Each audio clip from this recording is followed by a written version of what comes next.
हमने नहीं किया था। मैं एक लोक गायिका थी। जी। मैं एक बेहतरीन सिंगर थी, लेकिन कहीं न कहीं हमारे जो पिता हैं, आप कहते हैं पुरुष प्रधान, तो मेरी एक ख्वाहिश थी कि मुझे मॉडलिंग में जाना है उस वक़्त जब मैं 16 इयर्स की थी।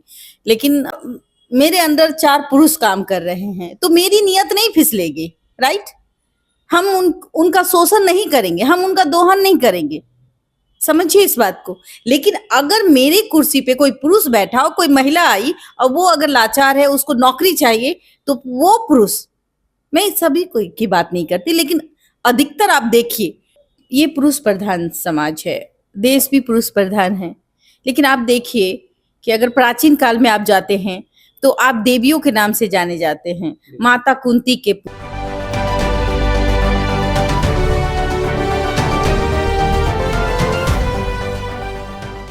नमस्कार, स्वराज पोस्ट में आपका स्वागत है। मैं वेद सिंह।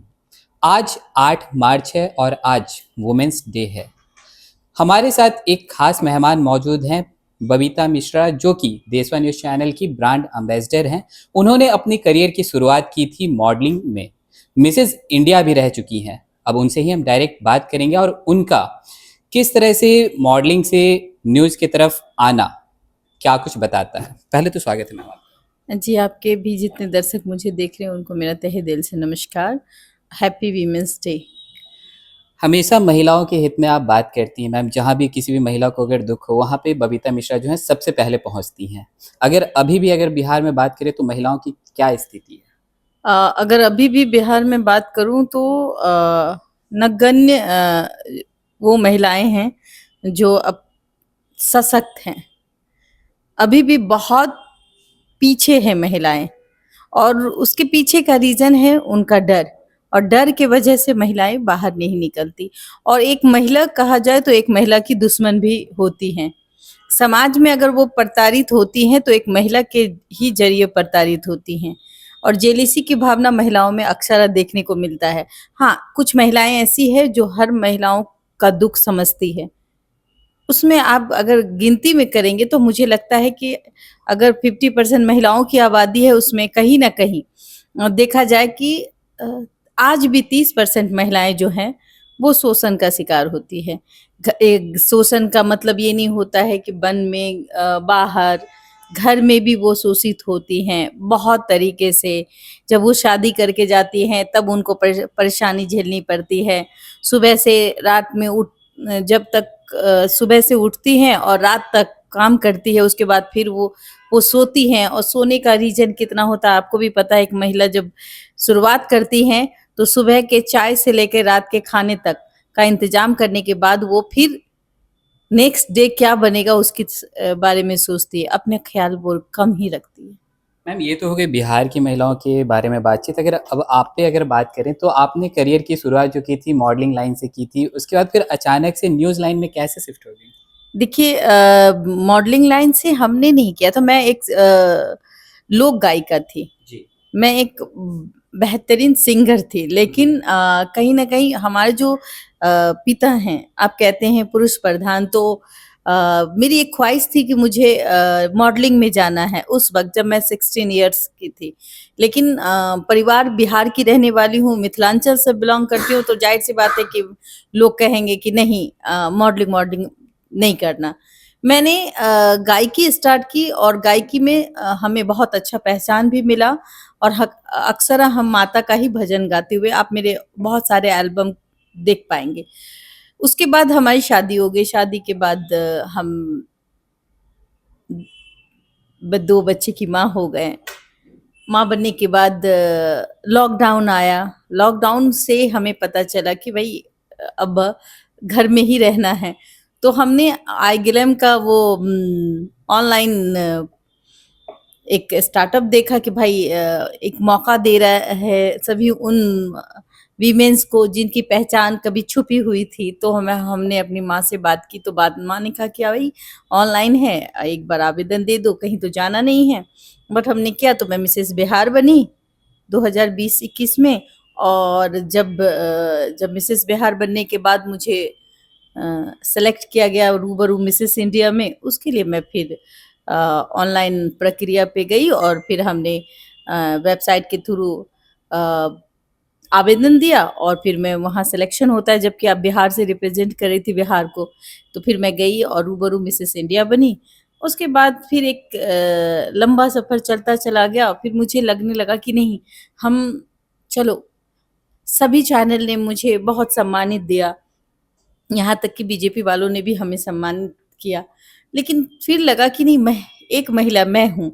ऐसी बहुत बहुत कम महिलाएँ हैं जो वर्क करती है लेकिन उनको वो नाम नहीं मिल पाता है, वो काम नहीं मिल पाता है, तो वो महिलाएँ जो कि अपना काम कर सके, वो कैसे करेगी?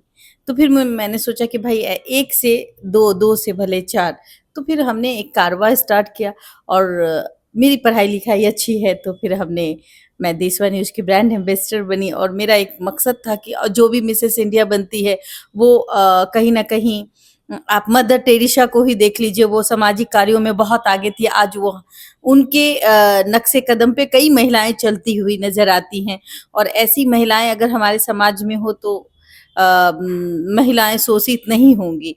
तो इसी वजह से हमें लगा कि हम भी समाज के लिए कुछ कर सकते हैं। तो हमें न्यूज़ का माध्यम बहुत ही अच्छा लगा कि हम किसी की भावनाओं का, किसी के साथ हो रहे अत्याचारों पर बात कर सकते हैं और एज़ ए जर्नलिस्ट बनी मैं।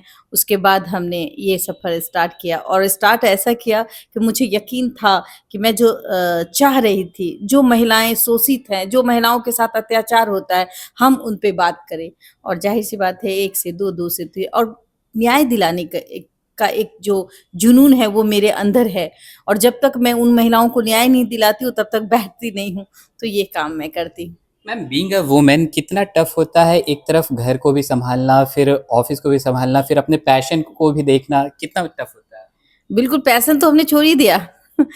आज के डेट में घर है, तो पहले बच्चे हैं, उनका देखभाल करना है। सुबह में हम अपने बच्चों का देखभाल करते हैं, स्कूल भेजते हैं और सुबह से उठने के बाद फिर मैं ऑफिस आती हूँ। उन महिलाओं जब सैकड़ों कॉल्स मेरे पास आते हैं कि भाई मेरे पति ने मेरे साथ ऐसा किया या फिर मैं कहीं वर्क कर रही हूँ, वो जो बॉस है, वो जेंट्स है, वो मुझे टॉर्चर कर रहा है। तो इन सब कॉल ज़मीन से जुड़े हुए मुद्दों पे आप आवाज़ उठाइए। देखिए इंजीनियर लोग भ्रष्ट होते हैं, उन पे आवाज़ उठाइए। मेरे साथ इतने पैसे लिए गए, मेरा रसीद नहीं कटा, सीईओ साहब भ्रष्ट है। इस तरीके से इतने सारे कॉल्स आते हैं, मैं परेशान होती हूँ लेकिन फिर भी मैं जानती हूँ कि वो जो व्यक्ति जो मुझे कॉल कर रहा है वो परेशान है, मैं उनकी बात को सुनूँ और सुनती हूँ और जहाँ तक लगता है कि ये सच है तो मैं जाके उनके लिए लड़ती हूँ। आपने देखा भी होगा कई दफ़ा और इसी में मैनेज कर लेते हैं कि भाई हाँ, घर है, तो दिमाग वहाँ भी रहता है कि वहाँ बच्चे आए, बच्चे ने खाना खाया, पढ़ाई करी, नहीं करी, उसके बाद में ऑफ़िस है, फिर सोशल वर्क भी मैं करती हूँ, एक सामाजिक संगठन से जुड़ी हुई हूँ, तो उन लोगों का भी बहुत साथ मिलता है। उसके बाद होता है क्या कि जैसे हम कोई घटना घटी, तो उस घटना पे हम जाते हैं और टीम जो है हमारी, कहीं न कहीं हमारे जो टीम है, वो हमारी बहुत ज़्यादा हमारी मजबूती है। अगर वो हमारे साथ ना जाए, तो हम ये काम ना कर पाएँ। तो यही ज़ाहिर होता है कि आप 5 उँगली बराबर नहीं होती, पर 5 उँगली में दम बहुत होता है। 5 उँगली अगर मुट्ठी बन जाए, तो ताकत का रूप कहलाता है। तो यही चीज़ हम करते हैं और ये कोई बड़ी बात नहीं है। जब आप सोच ले, करने की चाहत रख ले, तो वो हर महिला वो काम कर सकती है। लेकिन एक डर, एक भय आज भी कहीं न कहीं महिलाओं के अंदर है और वो वक़्त दूर नहीं होगा जब वो भय खत्म होगी। मैम, चलते बिहार में 2 अभी भी एक ऐसा इशू है जिससे हर दिन महिलाएं जो है जूझती हैं। पहला तो ईव टीजिंग और दूसरा फ्रीडम। देखिए ज़ाहिर-सी बात है कि अगर फ्रीडम की बात करूँ, जी। तो फ्रीडम अगर ये पुरुष प्रधान समाज है, देश भी पुरुष प्रधान है, लेकिन आप देखिए कि अगर प्राचीन काल में आप जाते हैं, तो आप देवियों के नाम से जाने जाते हैं। माता कुंती के पुत्र, बिल्कुल। हाँ, देवकी के पुत्र, हाँ, पहले लोग पिता के नाम से नहीं जाने जाते थे, पहले माता के नाम से जाने जाते थे, लेकिन माता को ऊपर रखा जाता था। माँ के नाम से पुत्र का उच्चारण होता था कि हाँ भाई ये कुंती पुत्र है, ये देवकी पुत्र है, यशोदा नंदन है।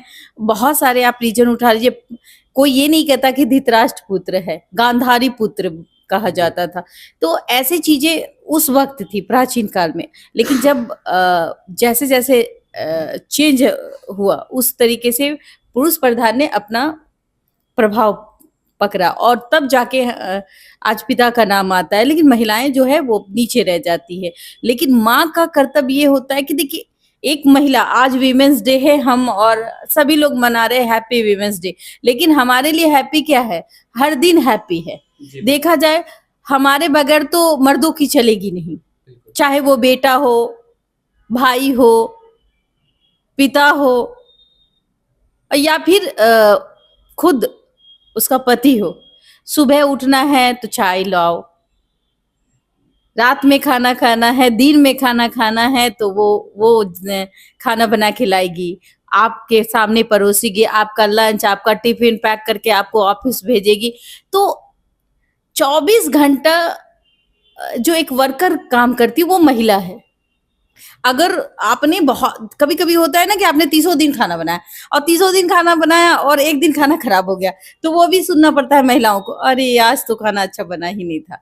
तो कभी कभी महिलाओं को भी, पुरुषों को भी सोचना चाहिए कि ये 30 दिन जो काम करती है, फ्री ऑफ कॉस्ट करती है, इतना सेवा करती है, और जब हम किसी अच्छे खाने को बनाया हुआ और उसमें थोड़ी सी नमक कम हो जाती है, कहते क्या बनाती हो तुम, तो दिन भर घर में बैठी रहती हो। उन महिलाओं की जो घर में रहती है, हाउसवाइफ की, तो सोचिए उसके दिल पे क्या बीतता होगा। लेकिन वो कान से उड़ा देती है। तो ये चीजें महिलाओं के साथ होती है। बाहर जाती हैं महिलाएं तो उसको 2 नंबर का बोला जाता है। जब तक कि वो मुकाम कोई हासिल नहीं कर लेती हैं, तब तक कहेगा अरे ये तो 2 नंबर, ये नाचने वाली, ये गाने वाली है। हाँ? जब उसके गाने हिट्स हो जाएंगे तो भाई उसके पीछे लोग दौड़ेंगे, उनसे फीता कटवाएंगे। मैम, लेकिन यहाँ पे ये भी देखा जाता है कि अगर कोई लड़की अगर गलती से सक्सेस भी कर जाती है तो उस पे भी लालचन लगाए जाते हैं कि कुछ उसके बदले कुछ चुकाई होंगी। यही धारणा। लेकिन मैं ये कहूंगी कि बहुत हद तक अब जो पुरुष है अधिकतम चेंज हो चुके हैं। आप देखिए, अगर मैं आज बाहर हूं तो उसमें भी किसी पुरुष का योगदान है कि भाई आप बाहर निकलिए। हाँ, इसमें हम मानते हैं कि 10 में 4 लोग ऐसे होंगे जो अपनी पत्नी को देखना चाहते हैं कि वो आगे बढ़े। लेकिन आज भी 6 लोग ऐसे हैं जो वो चाहते हैं कि उसकी पत्नी घर में रहे या उसकी बहन कहीं ना निकले। आप गांव समाज में जब जाएंगे तो आप देखिएगा अधिकतर आज भी 16 से 17 18 साल में लड़कियों की शादी कर दी जाती है, जिससे उसकी जिंदगी बर्बाद हो जाती है। हमारे बिहार में आए दिन होता है। हाँ, लेकिन कहीं ना कहीं माता तो कुछ नहीं कर पाती है, लेकिन पिता का जो आदेश होता है वो सर्वोपरि होता है। जिसका रीजन, और आपने कहा कि भाई जो लड़कियां जाती है वो सक्सेस हो जाती है तो कहता है अरे भाई किसी के साथ। तो ये जो मानसिक धारणा है, इसी को तो चेंज करना है। मान लीजिए कि आज मैं किसी कुर्सी पे बॉस हूं और मेरे अंदर 4 पुरुष काम कर रहे हैं, तो मेरी नियत नहीं फिसलेगी, राइट? हम उनका शोषण नहीं करेंगे, हम उनका दोहन नहीं करेंगे, समझिए इस बात को। लेकिन अगर मेरी कुर्सी पे कोई पुरुष बैठा हो, कोई महिला आई और वो अगर लाचार है, उसको नौकरी चाहिए, तो वो पुरुष, मैं सभी कोई की बात नहीं करती, लेकिन अधिकतर आप देखिए ऐसे केसेस आपको मिलेंगे, वो चाहते हैं कि उनका डिमांड वो पूरा करे। तो अगर हर सेक्टर में एक महिला को बॉस बना दिया जाए तो मुझे लगता है कि ये घटनाएं जो घटती है वो घटना बहुत हद तक कम हो जाएगी। आए दिन रेप हो जाता है बच्चियों का, कहते हैं ना कि आपके घर की बच्ची, अरे उसके घर की बच्ची नहीं, ये कल आपके भी घर में होगा। और कहीं ना कहीं एक महिला, मेरे अंदर 4 पुरुष काम कर रहे हैं तो मेरी नियत नहीं फिसलेगी, राइट? हम उनका शोषण नहीं करेंगे, हम उनका दोहन नहीं करेंगे, समझिए इस बात को। लेकिन अगर मेरी कुर्सी पे कोई पुरुष बैठा हो, कोई महिला आई और वो अगर लाचार है, उसको नौकरी चाहिए, तो वो पुरुष, मैं सभी कोई की बात नहीं करती, लेकिन अधिकतर आप देखिए ऐसे केसेस आपको मिलेंगे, वो चाहते हैं कि उनका डिमांड वो पूरा करे। तो अगर हर सेक्टर में एक महिला को बॉस बना दिया जाए तो मुझे लगता है कि ये घटनाएं जो घटती है वो घटना बहुत हद तक कम हो जाएगी। आए दिन रेप हो जाता है बच्चियों का, कहते हैं ना कि आपके घर की बच्ची, अरे उसके घर की बच्ची नहीं, ये कल आपके भी घर में होगा। और कहीं ना कहीं एक महिला दूसरे महिला को जो सपोर्ट नहीं करती, इसी का रीजन है जो महिलाएं पीछे रहती है। मैं बार बार यही कहूंगी कि उन पुरुषों से कि अपमान न कर नारी का, इनके बल पे जग चलता है। अपमान न कर नारी का, इनके बल पे जग चलता है। पुरुष जन्म लेकर भी इन्हीं के गोद में पलता है। तो माँ जननी होती है, दुर्गा का रूप होती है, काली का रूप होती है, सरस्वती का रूप होती है, लक्ष्मी का रूप होती है। और इनका अपमान करने वाला इंसान खुद ही मूर्ख होता है। तो ऐसे लोगों की जब आप क्या चाहते हैं कि महिला काली बन जाए, संहार कर दे? ऐसा नहीं होता। महिला लक्ष्मी के रूप में रहेगी तो ज्यादा अच्छा रहेगा, घर भरा रहेगा और खुशहाल रहेगा। तो महिलाओं को समझिए, उस चाहे वो सेक्सेस में है और उसने क्या किया नहीं किया, आपने उसका यूज किया और आप उसको बदनाम करते, भाई ये तो वो करके आई, अरे आपने देखा नहीं देखा? जिस दिन आप देखोगे भी तो भी आप अगर ढक देते हो तो इज्जत आपकी होगी, उस महिला की नहीं। चलिए मैम, बहुत बहुत धन्यवाद। तो जैसा कि आप सुन रहे थे, हमारे साथ मौजूद थी बबीता मिश्रा जी। उन्होंने साफ तौर पर बताया कि एक महिला कितने किरदार निभाती है अपने पूरे जीवन में। साफ तौर पे इन्होंने बताया कि महिला को सम्मान सिर्फ एक दिन नहीं, हर एक दिन सम्मान करना चाहिए। क्योंकि अगर देखा जाए, हिस्ट्री की अगर बात करें, इतिहास की बात करें, तो पहले के समय में जो इंसान थे उनको अपने माता के नाम से ही जाना जाता था। तो चलिए, और भी ऐसे तमाम खबरों का सिलसिला इसी प्रकार बना रहेगा। स्वराज पोस्ट पे अपनी प्रतिक्रिया को हमारे कमेंट बॉक्स में जरूर साझा करें। धन्यवाद।